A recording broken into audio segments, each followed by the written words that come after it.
Hello everyone. सो आज के session में कंटिन्यू कर रहे हैं हम cell the unit of life chapter. और यहाँ पे हम डिस्कस करने वाले हैं दो तरह के सेल्स के बारे में, जिसमें है prokaryotic cell and eukaryotic cell. तो लास्ट लेक्चर में हमने बहुत ही बेसिक चीजें डील की थी। हमने जाना था कि सेल होता क्या है, क्यों उसे स्ट्रक्चरल एंड फंक्शनल यूनिट कहा जाता है, उसकी डिस्कवरी से रिलेटेड कुछ चीजें हमने डिस्कस करी थी। सेल थ्योरी के बारे में बात की और जाना था कि किस किस डिफरेंट तरह के शेप्स जो है वो सेल में एग्जिस्ट करते हैं और क्या क्या साइजेस अवेलेबल हैं। हमने डिफरेंट रेंजेस देखी, राइट। लेकिन अब हम थोड़ा सा और डिटेलिंग में आएंगे, यानी कि प्रोकैरियोटिक और यूकैरियोटिक सेल के बारे में बात करेंगे। तो ये सेशन जो है वो बेस्ड रहेगा मेजरली प्रोकैरियोटिक सेल पे, यानी कि हम डिस्कस करने वाले हैं बैक्टीरियल सेल के बारे में। तो सबसे पहले प्रोकैरियोटिक सेल और यूकैरियोटिक सेल के बीच में डिफरेंस मार्क करेंगे और उसके बाद आगे बढ़ेंगे, राइट। सो प्रोकैरियोटिक सेल जो है, आप स्ट्रक्चर में ही यहाँ पे डिफरेंस देख सकते हो कि हमारे पास दो तरह के सेल हैं, प्रोकैरियोटिक एंड यूकैरियोटिक, जिसमें से प्रोकैरियोटिक सेल जो है वो प्रिमिटिव न्यूक्लियस के साथ है। Pro means primitive, karyon means nucleus, right. तो यहाँ पे आप देख पा रहे हो इस डायग्राम में कि ये है प्रोकैरियोटिक सेल। प्रोकैरियोटिक सेल में ये जो स्ट्रक्चर आपको दिख रहा है, ये जेनेटिक मटेरियल है। क्या है ये? जेनेटिक मटेरियल, जिसे न्यूक्लियोइड कहा जाता है। And this nucleoid is not surrounded by any membrane.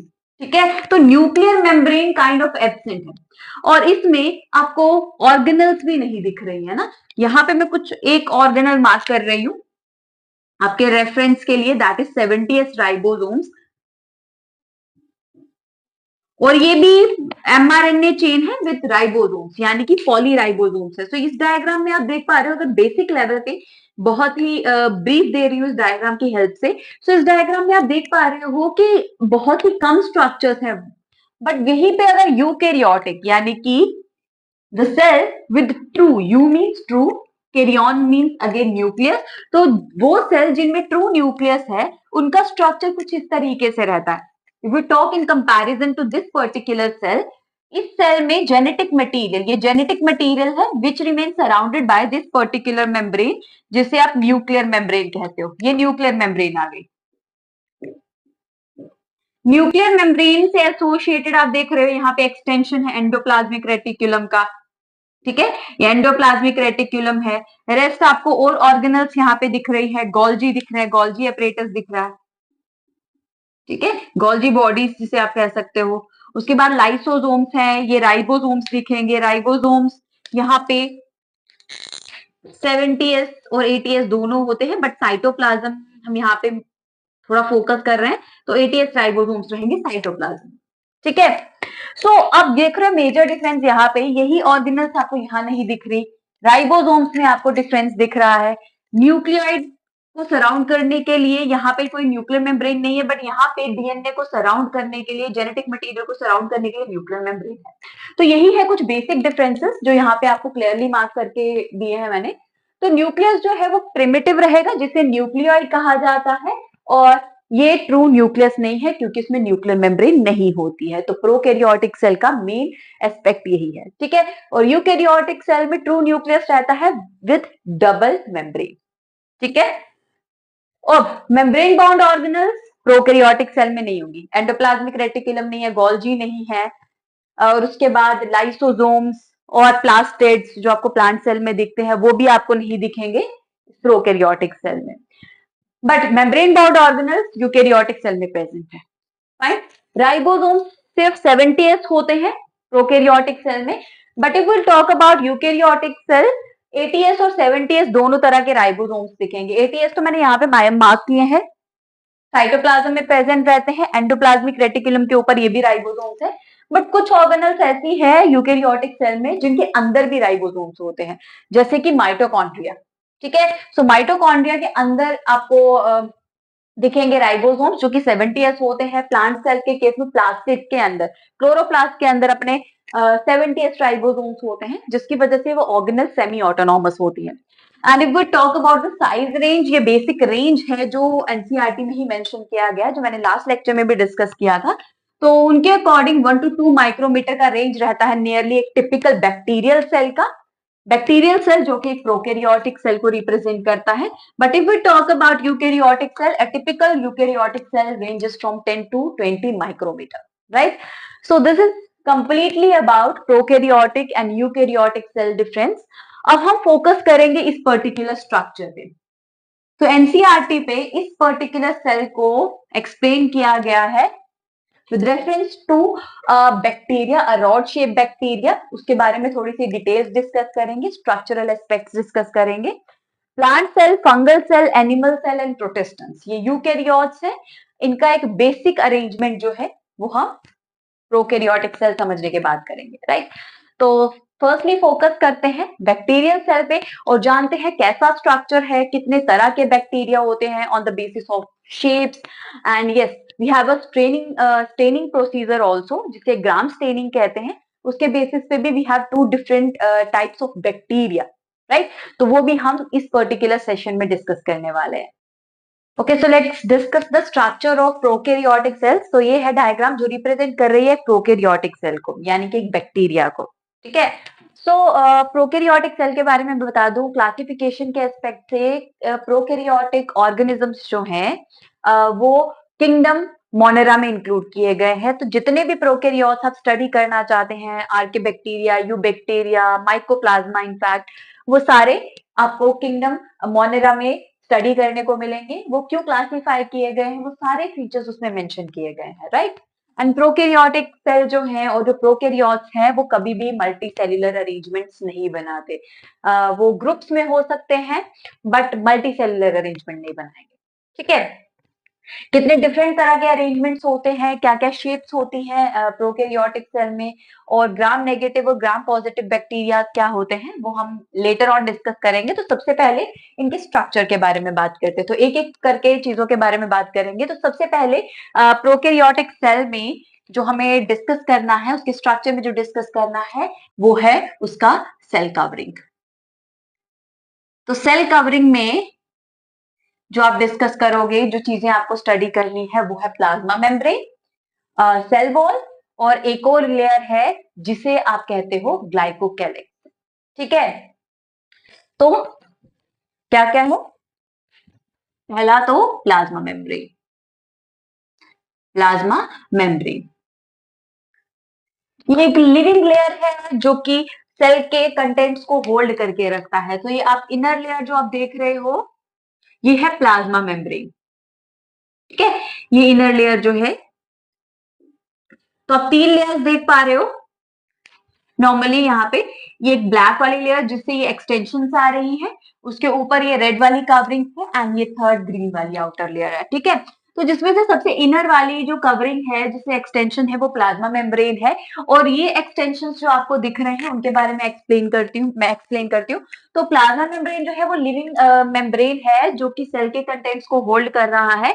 और प्लाज्मा मेम्ब्रेन जो है इस पर्टिकुलर सेल में कुछ एक्सटेंशंस लेती है, जैसे कि ये इन्वेजिनेशन आपको दिख रही है और ये एक्सटेंशन आपको दिख रही है.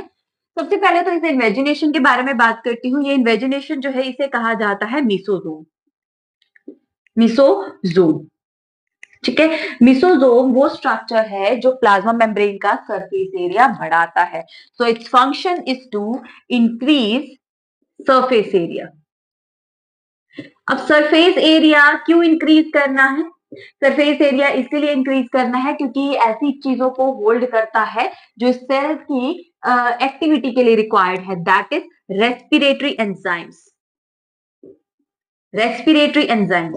सो रेस्पिरेटरी एंजाइम्स को अकोमोडेट करने के लिए जितना ज्यादा सरफेस एरिया होगा उतना ही ज्यादा रेस्पिरेटरी एंजाइम्स अकोमोडेट हो पाएंगे.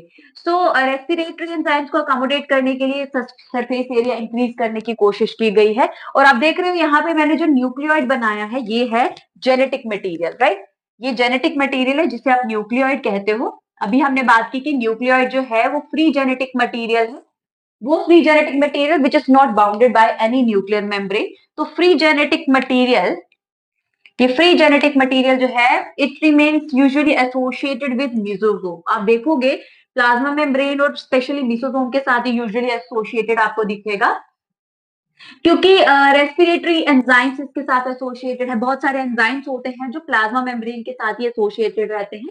तो न्यूक्लियोइड जो है वो वहां पे ही उसके क्लोज रह के उसके फंक्शंस को कंट्रोल करने में हेल्प करता है। So free nuclear genetic material is nucleoid. ठीक है, सो यहां से पता चला हमें मिसोजोम के बारे में। और एक सेकेंड एंटिटी जिसके बारे में मैं बात कर रही थी, ये एक्सटेंशन आपको दिख रही है, जो बहुत सारी एक्सटेंशन है। दिस इज पिलाई, दिस इज पिलाई, सिंगल को पाइलस कहेंगे। दिस पिलाई is required for reproduction, reproduction purpose के लिए है। अब आप बोलो रिप्रोडक्शन कैसे? एक मेथड है जिसे कॉन्जुगेशन कहा जाता है। Conjugation is a kind of sexual mode of reproduction in prokaryotes. अब ये चीज जो है हम कह सकते हैं कि प्रोकैरियोटिक सेल और sexual mode of reproduction.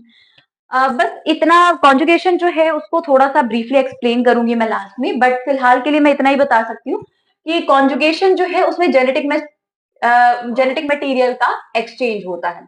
That's why it is called as a sexual mode of reproduction. It's a kind of sexual mode, but इसमें जेनेटिक मटेरियल का ट्रांसफर होने की वजह से इसे ये मोड अलॉट किया गया है।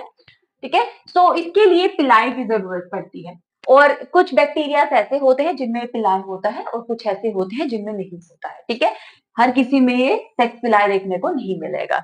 राइट, सो प्लाज्मा मेम्ब्रेन हो गया। इसके बाद नेक्स्ट स्ट्रक्चर पे आते हैं। नेक्स्ट स्ट्रक्चर जो है वो सेल कवरिंग का, ये रेड वाला पार्ट दिख रहा है आपको। ये पार्ट जो है इसे कहा जाता है सेल वॉल। ठीक है, सेल वॉल, ये सेल वॉल इसके एग्जैक्टली अंदर वाली लेयर। ठीक है, अब ये सेल वॉल जो आपको दिख रही है, ये अगेन डेड पार्ट है, डेड रिजिड स्ट्रक्चर है। बट बैक्टीरिया के केस में this cell wall is made up of peptidoglycan.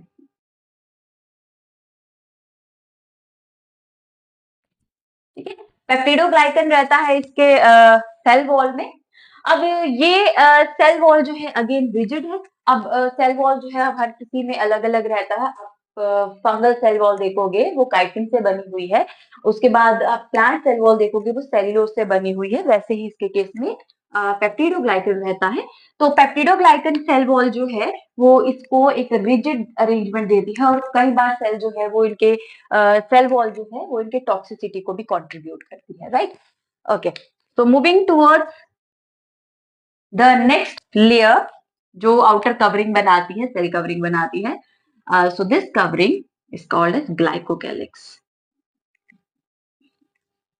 Glycocalyx is the outermost covering जो कि बैक्टीरिया के केस में प्रेजेंट रहती है एंड अगेन इनकी पैथोजेनिसिटी में कंट्रीब्यूट ये भी करती है। और ग्लाइकोकैलिक्स जो है इसमें आपको दो तरह के अरेंजमेंट्स देखने को मिल जाएंगे। कुछ के केस में ये स्लाइमी होगी, ठीक है, लूज शीट की तरह। It may be a loose sheet जिसे कहा जाता है स्लाइम लेयर। अगर आपको एक टर्म दी जा रही है स्लाइम लेयर, तो it means it's a glycocalyx which is in the form of a loose sheet. और अगर ये टफ है, रिजिड है, ठीक है, तो उसे कैप्सूल कहा जाएगा। ठीक है, सो कैप्सूल और स्लाइम लेयर ग्लाइकोकैलिक के लिए ही टर्म्स है। बट अगर लूज है तो ही स्लाइम लेयर कहा जाएगा, और टफ और रिजिड है तो कैप्सूल कहा जाएगा। So these are three particular layers of cell covering. So ये तीन सेल कवरिंग्स है। और उसके अलावा सेल कवरिंग से एसोसिएटेड मैं एक लोकोमोटरी स्ट्रक्चर के बारे में भी यहाँ पे डिस्कस करूंगी, दैट इज फ्लैजिला। फ्लैजिला जो है वो प्लाज्मा मेम्ब्रेन से एक्सटेंड होता है। So this flagella is meant for movement. Movement के लिए होता है। ये मूव करने में हेल्प करेगा, ब्रीथ करने में, फूड ट्रैपिंग में हेल्प करता है।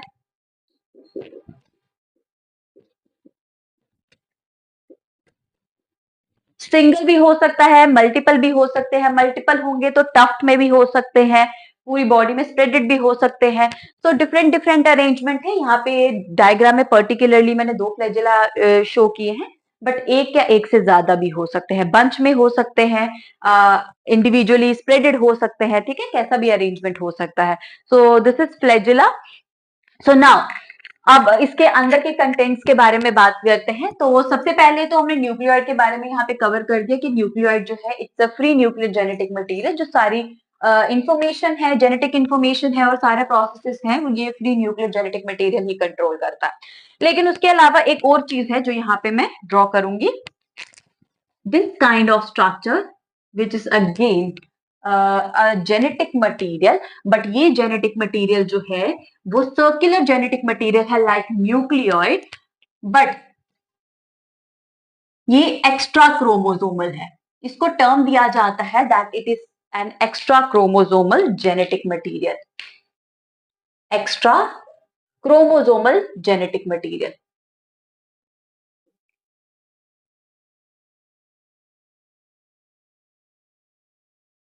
ये एक्स्ट्रा क्रोमोसोमल जेनेटिक मटेरियल जो है इसमें कुछ ऐसे फैक्टर्स होते हैं जो लाइफ सस्टेनिंग तो नहीं होते। अगर ये प्लाज्मिड बाहर भी निकाल दिया जाए तो इसको कोई इस पर्टिकुलर बैक्टीरिया को कोई भी इफेक्ट नहीं होगा।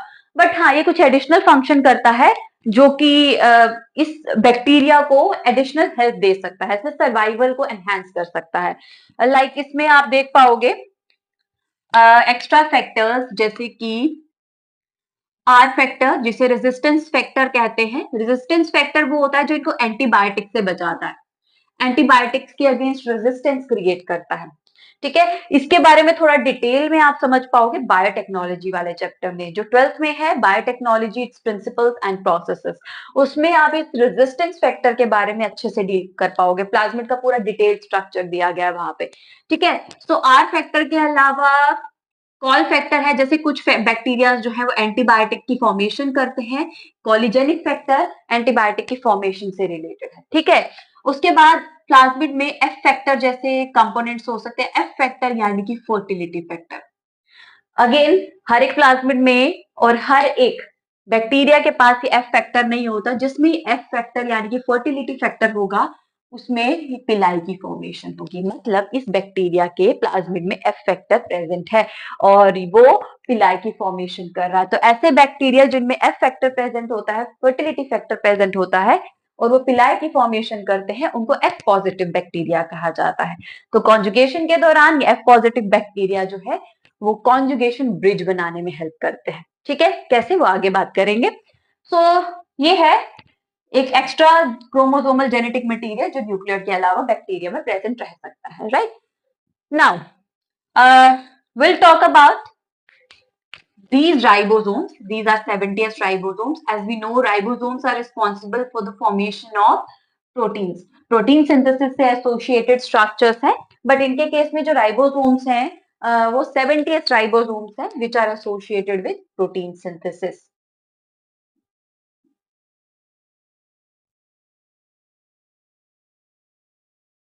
प्रोटीन सिंथेसिस के लिए रिस्पॉन्सिबल है। एडिशनली कुछ राइबोसोम्स जो है वो एमआरएनए के साथ एसोसिएटेड रहते हैं और उन्हें उन्हें कहा जाता है पॉलीराइबोसोम्स और पॉलीजोम्स।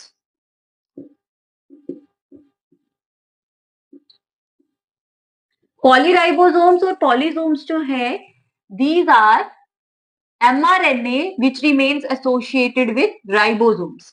Same function है synthesis of proteins. Right? And additionally, these organisms have some inclusion bodies. Inclusion bodies are reserve material, are reserve components. Reserve material है जैसे कि एनसीईआरटी ने क्लियरली मेंशन किया है, जैसे कि फॉस्फेट ग्रैन्युल्स,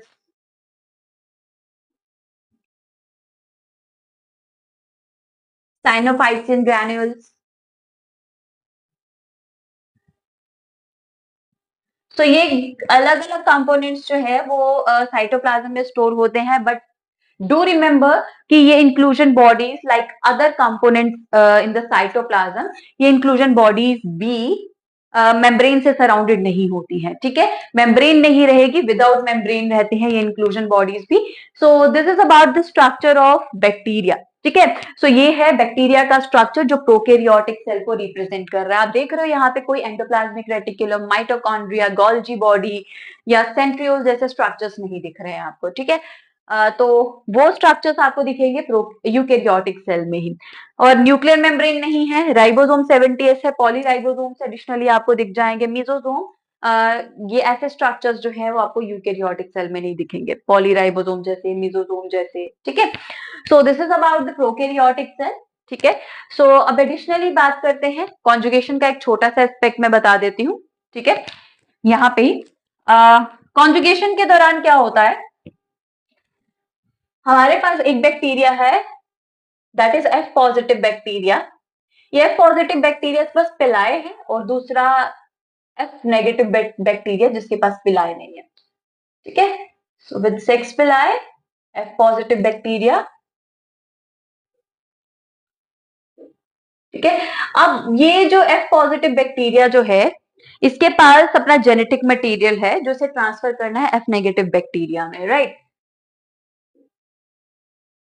राइट। सो अब क्या करेगा, ये बैक्टीरिया अपना पिलाए एक्सटेंड करके एफ नेगेटिव बैक्टीरिया के साथ कॉन्जुगेशन ब्रिज बना देगा। सो पिलाए is responsible for the formation of conjugation bridge. तो ड्यूरिंग कॉन्जुगेशन ये क्या करता है, कॉन्जुगेशन ब्रिज बनाता है, और ये जेनेटिक मटेरियल जो है वो एक्सटेंड होके यहां से ट्रांसफर होना शुरू हो जाता है, ठीक है। सो ये है कॉन्जुगेशन का प्रोसेस। सो जिस दौरान एक बैक्टीरिया दूसरे बैक्टीरिया में अपना जेनेटिक मटेरियल ट्रांसफर कर रहा है, जेनेटिक इंफॉर्मेशन ट्रांसफर कर रहा है, that's why it's a kind of sexual mode of reproduction, right. तो sexual mode true sexual mode नहीं है, ठीक है, फ्यूजन नहीं हो रहा है, गैमेटिक फ्यूजन नहीं हो रहा है, जेनेटिक मटेरियल जो है उसका इंटरमिक्सिंग नहीं हो रहा है यहाँ पे, बट हाँ क्योंकि जेनेटिक मटेरियल ट्रांसफर हो रहा है, सो इसीलिए kind of sexual mode of reproduction, right. So this is about the prokaryotic cell. अब हम बात करेंगे ग्राम स्टेनिंग की, जो कि क्लासिफाई करता है बैक्टीरिया को into two particular categories, that is gram positive and gram negative bacteria. So before moving towards the concept of gram positive and gram negative bacteria, so हम पहले एक फ्लैजिला का स्ट्रक्चर डील करेंगे जो prokaryotic cell से ही जुड़ा है। Structure of flagella NCERT deal करती है, जिसमें कुछ बेसिक कंपोनेंट्स के बारे में बताया गया है, flagella being a part of prokaryotic cell as well. So flagellar structure के 3 पर्टिकुलर पार्ट्स बताए गए हैं, the base, hook and filament. उसी के डायग्राम की हेल्प से, बेसिक डायग्राम की हेल्प से मैं आपको वो स्ट्रक्चर समझाऊंगी। सो इनके स्ट्रक्चर में क्या रहता है, एक बेसल प्लेट अरेंजमेंट रहता है तरीके से, ये बेस है, right, this is base, right. ये बेस है जिसकी हेल्प से जुड़ा रहता है फ्लैजिला प्लाज्मा मेम्ब्रेन और सेल वॉल के बीच में, ठीक है। It remains embedded in plasma membrane and cell wall, तो उसकी हेल्प से जुड़ा रहता है, और फिर अल्टीमेटली यहां से एक्सटेंड होती है हुक, ये है हुक, ठीक है, ये आ गया hook part. And ultimately from hook there is an extension like this which is called as filament, और ये फिलामेंट जो है वो फ्रीली मूव कर सकता है इन एनी डायरेक्शन, ठीक है। सीलिया जो है, अगर बॉडी में सीलिया रहते हैं, अगर सेल में सीलिया रहते हैं, उनका वो जितने भी सीलिया होंगे ना, बहुत सारे सीलिया रहते हैं एक ही सेल में, तो अब सीलिया जो होंगे वो कोऑर्डिनेटेड मैनर में मूव करेंगे, ठीक है। जो एक सीलिया की डायरेक्शन होगी मूव करने की, वो बाकी सीलियाज की भी होगी, बट फिलामेंट जो है, फ्लैजिला जो है वो मल्टीपल भी होंगे, तो उनकी मूवमेंट की डायरेक्शन अलग रह सकती है, वो अलग अलग डायरेक्शन में मूव कर सकते हैं। सो this is about the flagella, ठीक है। Rest we have a structure of we have a term that is fimbriae as well, which is given in NCERT. तो फिम्ब्रे जो है वो एक ब्रिसल लाइक स्ट्रक्चर है, ब्रिसल लाइक स्ट्रक्चर है जो कि बैक्टीरिया और प्रोकैरियोट्स में प्रेजेंट रहता है, which helps in the adhesion of the cell. जैसे कि होस्ट की बॉडी में अगर बैक्टीरिया है तो उसके एडहेशन में हेल्प करता है। और उसके बाद हम बात करें जैसे कि वाटर बॉडीज में बैक्टीरिया है तो रॉक्स को या किसी सबस्ट्रेट को अटैच करने में हेल्प करते हैं फिम्ब्रे, ठीक है। So it's an attachment source, ठीक है, फॉर अटैचमेंट टू सबस्ट्रेट और host tissue.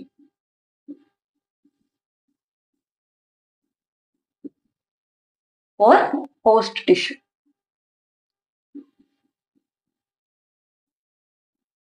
So this is wholly about the structure of prokaryotic cell. जो चीजें लेफ्ट थी मैंने यहाँ पे डिस्कस करी हैं। Now will talk about gram positive and gram negative bacteria. तो सबसे पहले प्रोसीजर के बारे में बात करते हैं कि ग्राम स्टेनिंग मेथड जो है वो किसने डेवलप किया और किस तरीके से किया जाता है। तो क्रिश्चियन ग्राम ने डेवलप किया था ये स्टेनिंग प्रोसीजर, जिसकी हेल्प से आज हम ग्राम पॉजिटिव और नेगेटिव बैक्टीरिया को डिफरेंशिएट कर पाते हैं। सो ग्राम स्टेनिंग मेथड में क्या किया जाता है, एक स्लाइड ली जाती है जिसके ऊपर बैक्टीरियल स्मेयर बना के बैक्टीरिया को स्प्रेड करके उसको हीट फिक्स कर देते हैं। यानी कि बैक्टीरिया को स्प्रेड किया और हीट के प्रेजेंस में उसे वहां पे स्लाइड पे फिक्स कर दिया। ठीक है, उसके बाद हम क्या करते हैं, इसे स्टेन करते हैं एक तरह के डाई से, that is crystal violet. Crystal violet से डाई कर दिया। ठीक है, क्रिस्टल वॉयलेट से डाई करने के बाद हम क्या करते हैं, इसमें आयोडीन सोल्यूशन डालते हैं। ठीक है, आयोडीन सोल्यूशन डालने के बाद हम इसको वॉश करते हैं अल्कोहल से, इथेनॉल। अब इसमें, इस केस में अलग अलग बैक्टीरिया की पे अलग अलग तरह का इफेक्ट होता है। जब हम इथेनॉल से वॉश करते हैं तो दो तरह के चीजें होती हैं, या तो क्रिस्टल वॉयलेट वॉश हो जाएगा,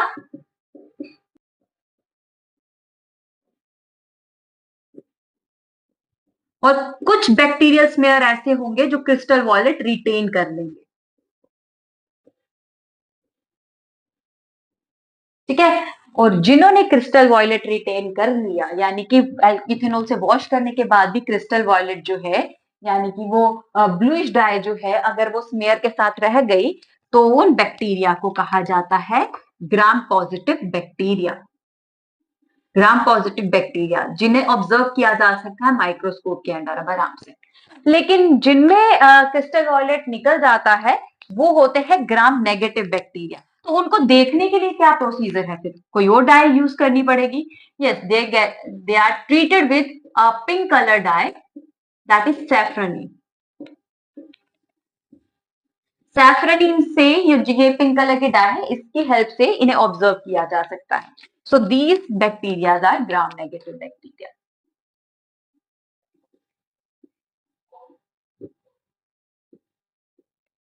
सो ये है पूरा स्टेनिंग प्रोसेस, राइट।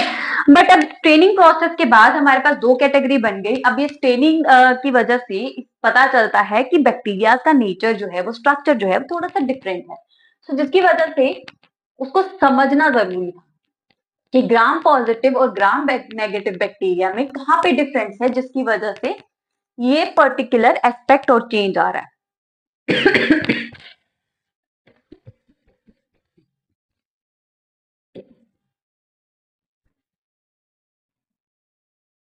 तो वो डिफरेंस जो है वो मार्क किया गया इनकी सेल कवरिंग में मेजरली। ठीक है, उसके बारे में ही बात करेंगे।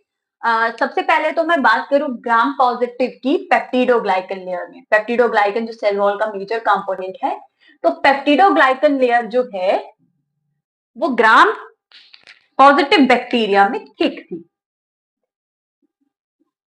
जिसकी वजह से उसने रिटेन कर लिया crystal violet, but gram negative में थिन थी। ठीक है, एडिशनली मैं ज्यादा कंपोनेंट्स के बारे में डिस्कस नहीं करूंगी, ज्यादा डिटेल्स आपके सिलेबस में नहीं है। एडिशनली एक लिपिड कंटेंट के बारे में बात करते हैं। लिपिड कंटेंट जो है वो बिल्कुल अपोजिट है। Lipid content gram positive bacteria में बहुत लो होता है as compared to gram negative bacteria. ठीक है, सो मेजरली जो आपको डिफरेंस फिगर आउट करना है, that is related to peptidoglycan layer. Peptidoglycan layer जो है वो ग्राम पॉजिटिव में थिक रहती है एंड ग्राम नेगेटिव बैक्टीरिया में थिन रहती है। So this is about the gram positive and gram negative bacteria. ठीक है, हमारे पास अलग अलग तरह के बैक्टीरियाज हैं, अलग अलग शेप्स के बैक्टीरियाज हैं जो ग्राम पॉजिटिव और ग्राम नेगेटिव दोनों ही कैटेगरी से हो सकते हैं। ठीक है, तो शेप जैसे कि शेप्स आपको दिखेंगी अलग अलग बैक्टीरिया की, और प्रोकैरियोटिक सेल आप कह सकते हो। हमारे पास राउंड शेप हो सकती है, रॉड शेप हो सकती है, कॉमा शेप हो सकता है, स्पाइरल भी हो सकता है, अलग अलग शेप आपको दिखेगी। ठीक है, सो डायग्राम की हेल्प से बता देती हूँ। Round like this, rod like this, comma like this and spiral like this. ठीक है, जिसके बेसिस पे इनके नाम भी है। एनसीईआरटी कहती है कि राउंड शेप बैक्टीरिया को कोकस कहा जाएगा। ठीक है, जैसे स्ट्रेप्टोकोकस आप कहते हो। रॉड शेप बैक्टीरिया बैसिलस है, लैक्टोबैसिलस। ठीक है, कॉमा शेप जो है उसे विब्रियो कहा जाएगा, विब्रियो कॉलरा। एंड स्पाइरलम, जैसे कि स्पाइरलम और स्पाइरोकेट बैक्टीरिया। ठीक है, सो ये है हमारे पास अलग अलग शेप्स भी बैक्टीरिया के।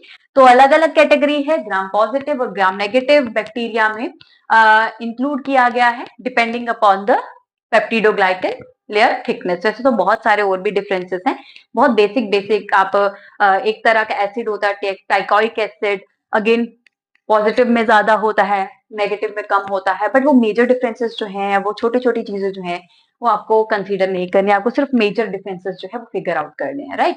सो this is completely about prokaryotic cell जो हमें डील करना था। नेक्स्ट सेशन में हम मूव करेंगे यूकैरियोटिक सेल की तरफ, और यूकैरियोटिक सेल से रिलेटेड हमें बहुत सारी डिटेल्स करनी है। प्लाज्मा मेम्ब्रेन के स्ट्रक्चर से लेकर उनके ऑर्गेनल्स के बारे में पूरा डिटेलिंग डील करनी है। ठीक है, सो एक एक करके बात करेंगे और जानेंगे कि कैसा रहता है यूकैरियोटिक सेल का structure. Do subscribe my channel for more videos.